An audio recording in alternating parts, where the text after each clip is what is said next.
I would point out that you were one of the few people around the 2022 midterm elections who said very clearly in the days and weeks leading up, there's not going to be a red wave. Don't listen to the commentary. You were looking at the voting, the way people were voting on abortion referendums across the country, for example. So what are you seeing in 2024 that tells you that Joe Biden is a lot stronger than people are giving him credit for? I think the case is simple, Willie, which is that Joe Biden has been a good president. The country is better off. The Democratic Party is strong and winning elections all over the country. In every way possible, as we head into 2024, I would much rather be us than them.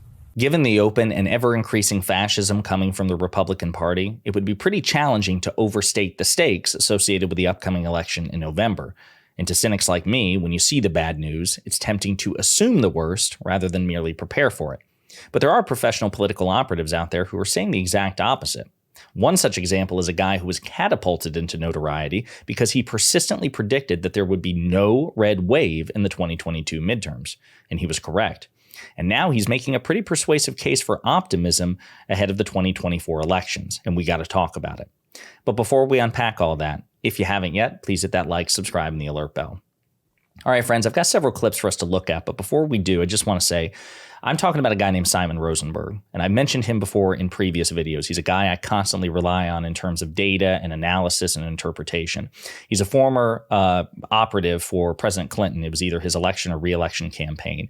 The guy's a staple of Democratic politics. He's worked with various campaigns, various officials. He's name-dropped repeatedly on Pod Save America and things like that. And so he's been a professional in Democratic politics for decades, but he was catapulted into notoriety because he was one of the few who were loudly and persistently and boldly claiming that despite the headwinds and the suggestions from the polls, that there would be no red wave in the 2022 midterms. And he was correct. And so now his profile has like quadrupled or quintupled, and he's now writing on Substack called, appropriately, the Hopium Chronicles, and you should definitely check it out. And he wrote an op-ed just a couple of days ago called Biden's 2024 chances are much stronger than people realize. Okay. And again, I would encourage you to check it out because this guy is a policy wonk. He's a data geek, hopefully, I know like me and hopefully like many of you, he loves the facts and the figures. He loves the citations.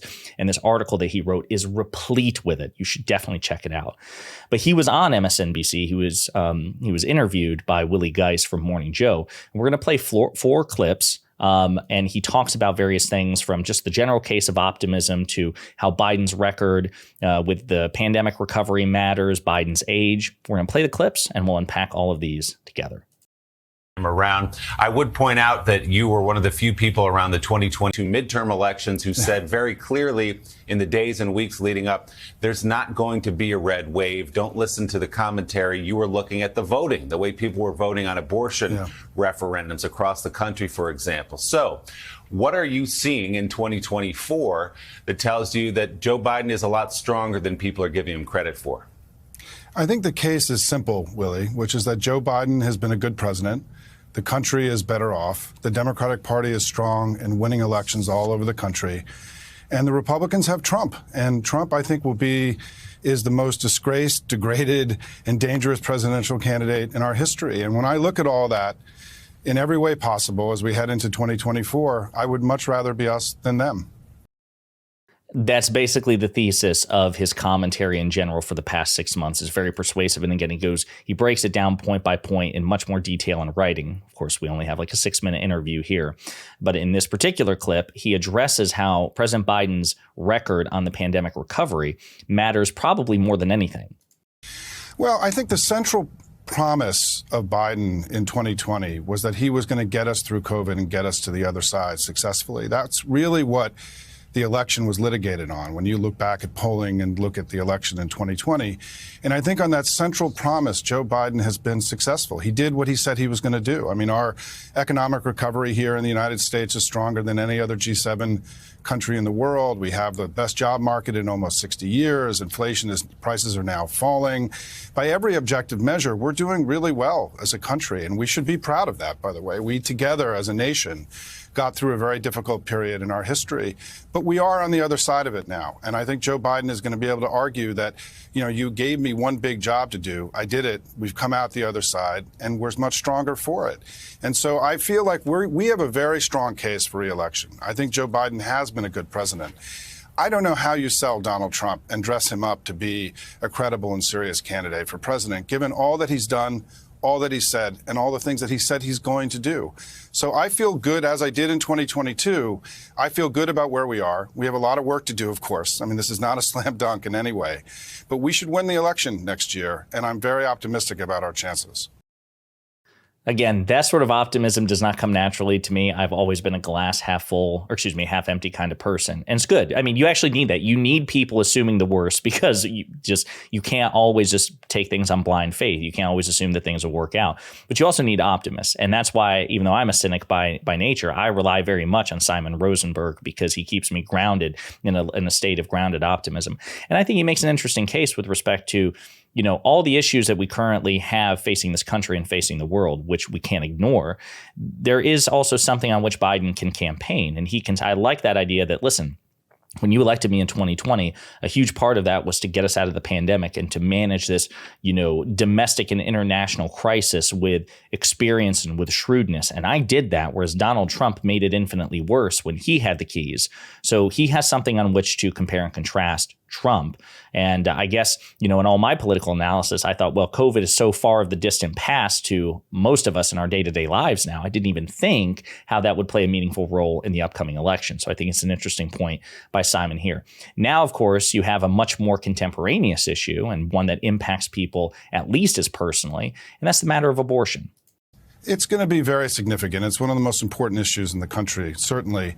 And remember, Willie, we did really well as Democrats in 2018 and 2020. But since Dobbs in the spring of 2022, when we were supposed to be performing poorly as parties in power in the off-year elections and the midterm elections usually fade and the other party gains, the exact opposite has happened, right? We actually had a great 2022 election. We gained a Senate seat. We gained state legislative chambers. We improved our standing in most of the major and important battleground states in the country. And that strong performance then has carried over all through 2023. We had a blue wave in 2023. We won elections all over the country. And so since Dobbs has happened, the Democratic Party has been winning where we weren't supposed to win. We've been raising tons of money. We have the most powerful and intense grassroots operations that we've ever seen. People are rising up.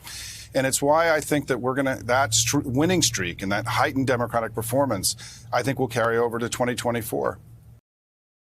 I mean, it certainly helps that the Republican Party has absolutely no credibility with respect to the issue of abortion. I mean, they're all unhinged, from Mike Johnson, Donald Trump, Lindsey Graham.